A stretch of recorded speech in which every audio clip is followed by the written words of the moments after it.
Emperor Wu of Han, born Liu Che at courtesy name Tong, was the 7th emperor of the Han dynasty of China, ruling from 14187 BC. Emperor Wu's reign lasted 54 years, a record that was not broken until the reign of the Kangxi Emperor more than 1,800 years later. His reign resulted in vast territorial expansion, development of a strong and centralized state resulting from his governmental reorganization, including his promotion of Confucian doctrines. In the field of historical, social and cultural studies, Emperor Wu is known for his religious innovations and patronage of the poetic and musical arts, including development of the Imperial Music Bureau into a prestigious entity. It was also during his reign that cultural contact with Western Eurasia was greatly increased, directly or indirectly. Many new crops and other items were introduced to China during his reign. As a military campaigner, Emperor Wu led Han China through its greatest expansion. At its height, the empire's borders spanned from modern Kyrgyzstan in the west, to Korea in the east, and to northern Vietnam in the south. Emperor Wu successfully repelled the nomadic Zhongyu from systematically raiding northern China, and dispatched his envoy Zhang Qian in 139 BC to seek an alliance with the Yuezhi of Kangxi.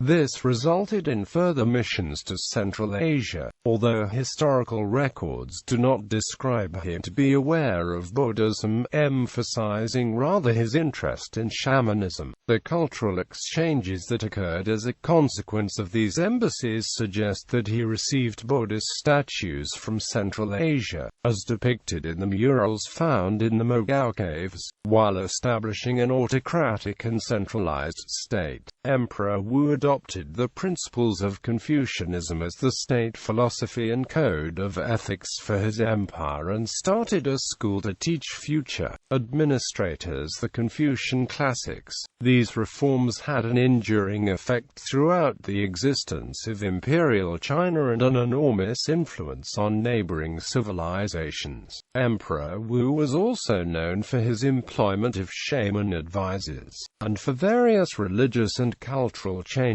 with historical significance of a less directly obvious nature. Names. The personal name of Emperor Wu was Liu Che. The use of Han in referring to Emperor Wu is a reference to the Han dynasty of which he was a part. His family name is Liu. The ruling family, a clan of the Han dynasty, shared the family name of Liu, the family name of Liu Bang, the founding father of the Han dynasty. The character Dai is a title. This is the Chinese word which in imperial history of China means emperor. The character Wu literally means martial or warlike, but is also related to the concept of a particular divinity in the historical Chinese religious pantheon existing at the time. Combined, Wu plus Dai makes the name Wudi, the emperor's posthumous name used for historical and for religious purposes, such as offering him posthumous honors at his tomb.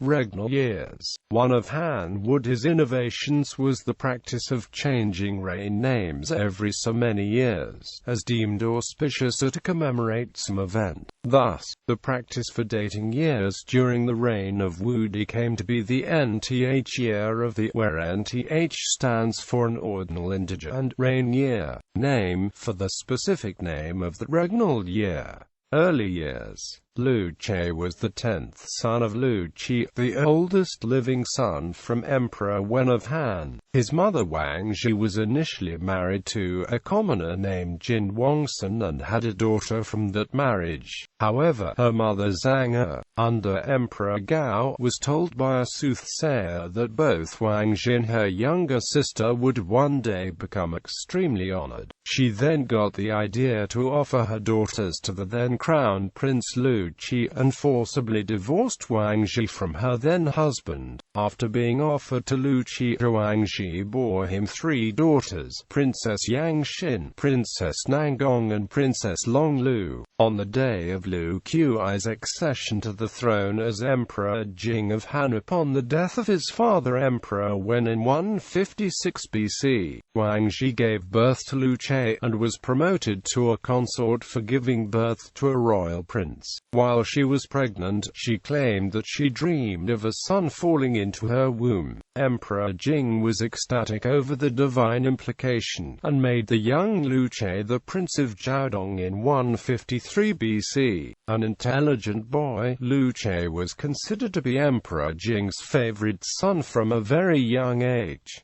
Heir apparent, Emperor Jing's former wife, Empress Bo, was childless. As a result, Emperor Jing's eldest son, Liu Rong, born of his favorite concubine Lady Li, was made crown prince in 153 BC. Lady Li, feeling certain that her son would become the emperor, grew arrogant and intolerant, and frequently threw tantrums at Emperor Jing out of jealousy over his favor towards other concubines. Her lack of tact proved to be the chance for consort Wang and a young Liu Che. When Emperor Jing's elder sister, eldest Princess Guantao Lu Piao, offered to marry her daughter to Liu Rong, Lady Li rudely rejected the proposal out of her grudge over Princess Guantao often pimping new concubines for Emperor Jing and siphoning away her favor. Frustrated by the rejection, Princess Guantao then approached another of Emperor Jing's favored concubines, Consort Wang, who had been observing quietly from the sidelines.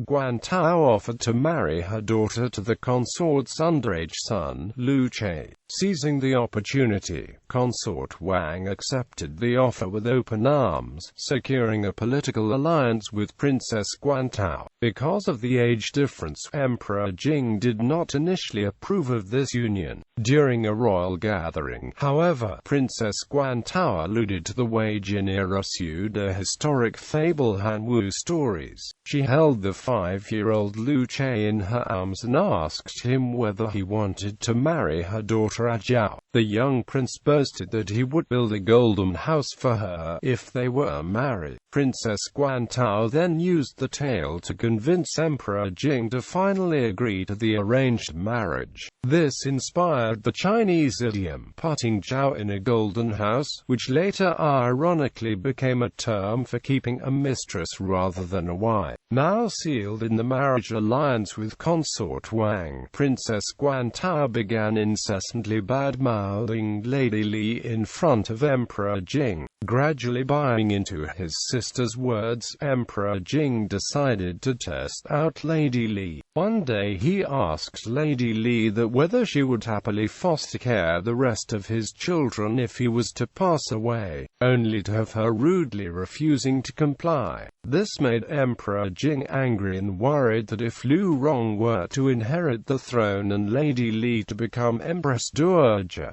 many of his concubines might suffer the fate of Consort Qi in the hands of Empress Lu. Princess Guantao then began to openly praise her son-in-law to be to her brother, further convincing Emperor Jing that Liu Che was a far better choice for heir apparent than Liu Rong. Seizing the opportunity, Consort Wang laid in the final straw for Lady Li. She persuaded a minister to officially advise Emperor Jing that he make Lady Li empress, as Liu Rong was already the crown prince. Emperor Jing, already concluding that Lady Li must not be made empress, was enraged and believed that Lady Li had conspired with government officials. He executed the clan of the minister who had made that proposal and deposed Liu Rong as crown prince, making him Prince of Linjiang and exiling him from the capital city Chang'an in 150 BC. Lady Li was stripped of her titles and placed under house arrest. She died of depression not long after. Liu Rong was arrested from his state 2 years later for illegal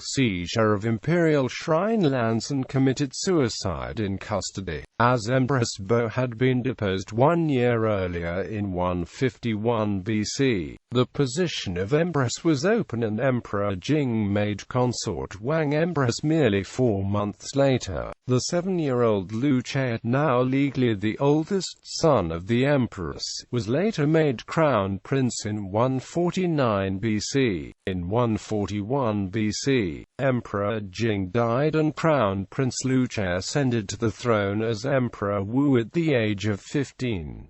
His grandmother Empress Dowager Dao became the Grand Empress Dowager, and his mother became Empress Dowager Wang. His older cousin and wife from the political marriage also officially became Empress Chen. Early reign and reform attempt. The Han dynasty up to this point was run according to a Taoist Wu Wei ideology, championing economic freedom and government decentralization. Foreign policy-wise, periodic hacking was used to maintain a de jure peace with the powerful Zhongyu Confederacy to the north. These policies were important in stimulating economic recovery following the post-Qin dynasty civil war, but not without drawbacks. The non-interventionist policies resulted in loss of monetary regulation and political control by the central government, allowing the feudal vassal states to become powerful and unruly, culminating in the rebellion of the 7 states during Emperor Jing's reign. Nepotism among the ruling class also stagnated social mobility and encouraged nobles' rampant disregard of laws, leading to the rise of local despots who bullied and oppressed other civilians. The hacking policy also failed to protect the Han borders against nomadic raids,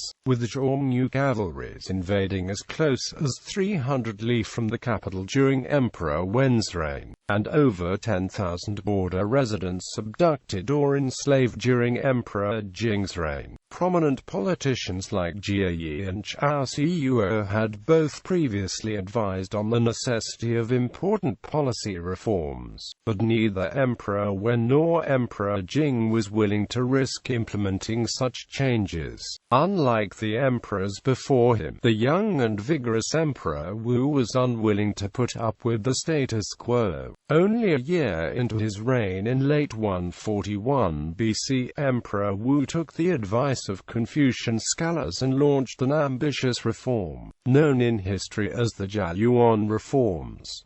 The reforms pursued the following new policies: officially endorsing Confucianism as the national philosophy, while previously the more libertarian Taoist ideals were held in esteem; evicting noblemen back to their own fiefdoms. A large number of noblemen would overstay in the capital Chang'an at the time, lobbying with court officials while exploiting the central government's budget to cover their expenses despite already great wealth from their own. Feudal land tenure taxation. Emperor Wu's new policy dictated that they could no longer live off the government's spending and must leave the capital if lacking any justifiable reason to stay. Removal of non-central government sanctioned checkpoints. Many lords of vassal states would establish checkpoints along main state roads that went through the territory with the purpose of collecting tolls and restricting traffic. Emperor Wu intended to seize the control of transportation back to the central government from local authorities, encouraging the reporting and prosecution of criminal activities by nobles. Unlawful noblemen would be impeached and punished, and their assets and lands could be confiscated back as state property. Recruitment and promotion of talented commoners into government positions, in order to reduce administrative monopoly by noble class at the time.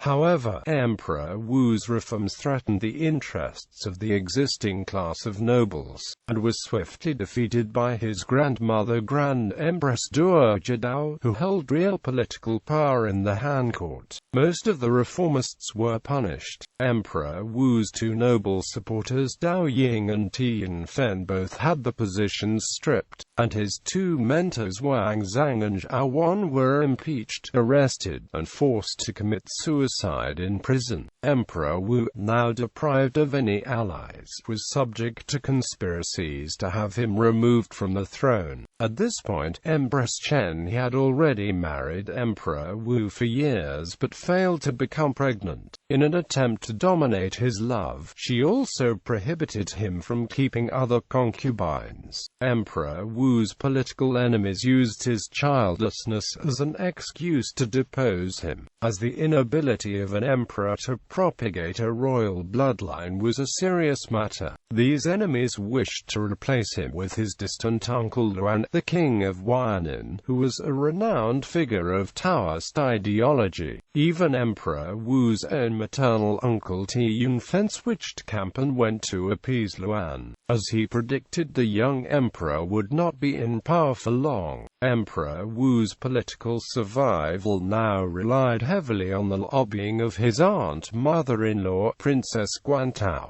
who served as a mediator for the emperor's reconciliation with his powerful head mother. Princess Guantao wasted no opportunities to exploit this leverage, and constantly made excessive demands from her son-in-law. Emperor Wu, already unhappy with his lack of heir and Empress Chen's bratty behavior, was further enraged by her mother's greed. His mother, Empress Dowager Wang, however, convinced him to tolerate such abuse for the moment. His aging head mother was declining physically and would not be around for long. He spent the next few years pretending to have given up political ambition, playing the part of a docile hedonist, often sneaking out of the capital Chang'an for hunting and sightseeing and posing as an ordinary marquis, solidifying power. Knowing that the conservative noble classes occupied every level of the Han court, Emperor Wu changed his strategy. He secretly recruited a circle of young loyal supporters from ordinary upbringings,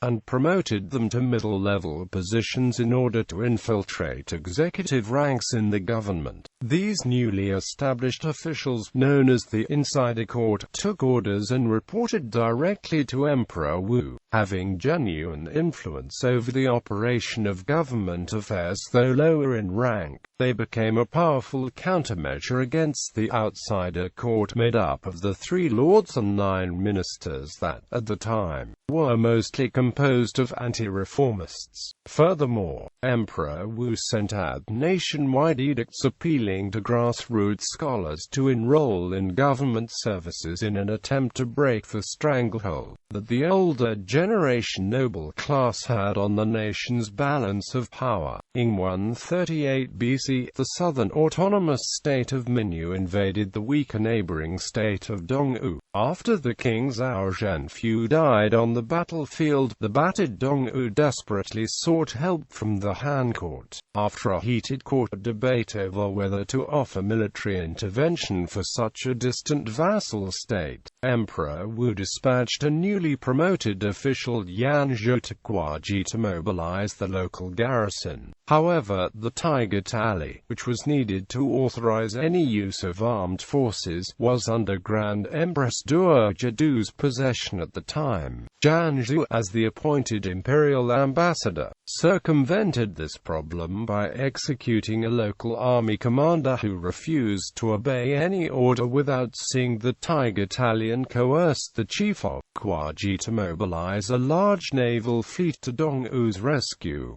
Seeing that superior Han forces were on the way, Nan Yu became fearful and retreated. This was a huge political victory for Emperor Wu and set the precedent of using the emperor's decrees to bypass the Tiger Tally, removing the need for cooperation from his head mother. Now, with the military firmly in his control, Emperor Wu's political survival was assured. In the same year, Emperor Wu's newly favored concubine Wei Zifu became pregnant with his first child. effectively clearing his name and silencing any political enemies who had schemed to use infertility as an excuse to have him removed. When this news reached the state of Huainan, a deluded Luan, who was hoping the young Emperor Wu's infertility would allow him to ascend to the throne, was in a state of denial and awarded anyone who told him that Emperor Wu was still childless. In 135 BC, Grand Empress Dua Jadao died, removing the last obstacle against Emperor Wu's ambition for reform.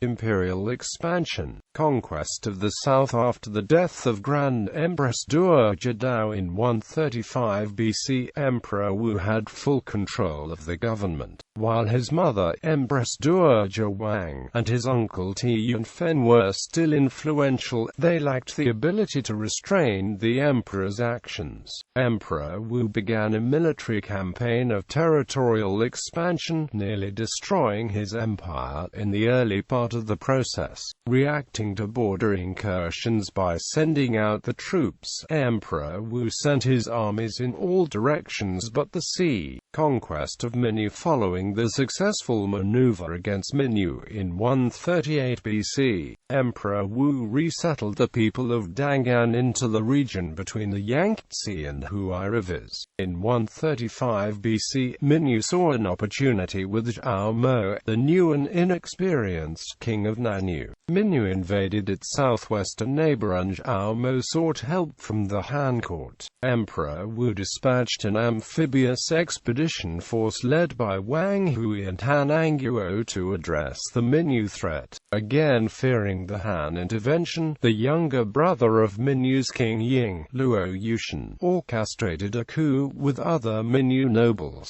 killed his brother with a spear, decapitated the corpse and sent the severed head to Wang. Following the campaign, Nan Yu was split into a dual monarchy. Nan Yu was controlled by Han proxy ruler Shou, and Dong Yu was ruled by Luo Yushan. As Han troops returned from the Han-Nan Yu War in 111 BC, the Han government debated military action against Dong Yu. Dong Yu under King Luo Yushan had agreed to assist the Han campaign against Nan Yu, but the Dong Yu army never reached there, blaming the weather while secretly relaying intelligence to Nan Yu. Against the advice of General Yang Pu, Emperor Wu rejected a military solution, and the Han forces arrived home without attacking Dong Yu, though border garrisons were told to prepare for any military conflicts. After King Yushan was informed of this, he grew full of himself and responded by revolting against the Han, proclaiming himself emperor, and assigned his Han-devouring generals to invade neighboring regions controlled by the Han. Enraged, Emperor Wu sent a combined army led by generals Han Yu, Zhang Pu, Oang Wenxiu and two marquises of Yu ancestry. The Han army crushed the rebellion, and the Dong Yu kingdom began to fragment after King Yushan stubbornly refused to surrender. Elements of its own army defected and turned against the ruler. Eventually, the king of the other Minu state, Zhou Zhugyu, conspired with other Dong Yu nobles to kill King Yushan before surrendering to the Han forces. The two states of Minu and Dong Yu were then completely annexed under the Han rule. Conquest of Nan Yu in 135 BC, when Minu attacked Nan Yu. Nan Yu also sought assistance from Han, even though it probably had enough strength to defend itself. Emperor Wu was greatly pleased by this gesture, and he dispatched an expedition force to attack Nan Yu. Over the objection of one of his key advisors, Luan, a royal relative and the Prince of Huainan, Minu nobles, fearful of the massive Chinese force, assassinated the king Luo Ying and sought peace. Emperor Wu then imposed a dual monarchy system on Minu by creating kings out of Luo Ying's brother Luo Yushan and nobleman Zhou Chu, thus ensuring internal discord in Minu. Although initially launched as a punitive expedition by Emperor Wu against the autonomous kingdom of Nan Yu, The entire Nan Yu territory had been conquered by Emperor's military forces and annexed to the Han Empire by 111 BC. War against the northern steppes. Military tension had long existed between ancient China and the northern barbarians, mainly because the fertile lands of the prosperous agricultural civilization presented attractive targets for the poorer but more militaristic horseback nomads. The threat posed to the Xiongnu by the northward expansion of the Qin Empire ultimately led to the consolidation of the many tribes into a confederacy. Following the end of the Chu-Han contention, Emperor Gao of Han realized that the nation was not yet strong enough to confront the Xiongnu. He therefore resorted to the so-called marriage alliance, or Heqin, in order to ease hostility and buy time for the nation to rest and recover. Despite the periodic humiliation of appeasement and gifting, the Han borders were still frequented by Xiongnu raids for the next 7 decades. Following the death of his powerful head mother, Emperor Wu decided that Han China had sufficiently recovered enough to support a full-scale war. He first ended the official policy of peace with the Battle of Mei in 133 BC, which involved a failed plan to trick a force of 30,000 Xiongnu into an ambush of 300,000 Han soldiers. While neither side suffered any casualties, the Xiongnu retaliated by increasing the border attacks, leading many in the Han court to abandon the hope for peace with the Xiongnu. The failure of the Mei operation prompted Emperor Wu to switch the Han army's doctrine from the traditionally more defensive chariot infantry warfare to a highly mobile and offensive cavalry against cavalry warfare. At the same time, he expanded and trained officers from his royal guards. After a series of defeats by Wei King and Vai's nephew, Huo Qubing between 127 and 119 BC, the Xiongnu were expelled from the Ordos Desert and Kilian Mountains. As a result of these territorial acquisitions, the Han dynasty successfully opened up the northern Silk Road, allowing direct access to trade with Central Asia. This also provided a new supply of high-quality horse breeds from Central Asia, including the famed Fergana horse, further strengthening the Han army. Emperor Wu then reinforced this strategic asset by establishing 5 commanderies and constructing a length of fortified wall along the border of the Hexi Corridor, colonizing the area with 700,000 Chinese soldier settlers. The Battle of Mobei saw Han forces invade the northern regions of the Gobi Desert. The two generals led the campaign to the Kangxi Mountains, where they forced the Chani to flee north of the Gobi Desert, and then out of the Gobi Desert. The Xiongnu, destabilized and worried of further Han attacks, retreated further north into the Siberian regions, where they suffered starvation due to livestock loss from harsh climates. The battle was, however, also costly for the Han forces, which lost almost 80% of the war horses. The cost of the war led the central Han government to introduce new levies, increasing the burden on average peasants, and the population census of the empire showed a significant drop from famines and people going rogue to flee the taxes. Invasion of the Korean Peninsula. Emperor Wu made an invasion of the Korean Peninsula by establishing the commandery of Kangxi, but abandoned it in 126 BC. Some of his military colonies survived into the 4th century, leaving behind various particularly well-preserved funerary artifacts. However, this did not turn out to be a successful expansion of territorial control.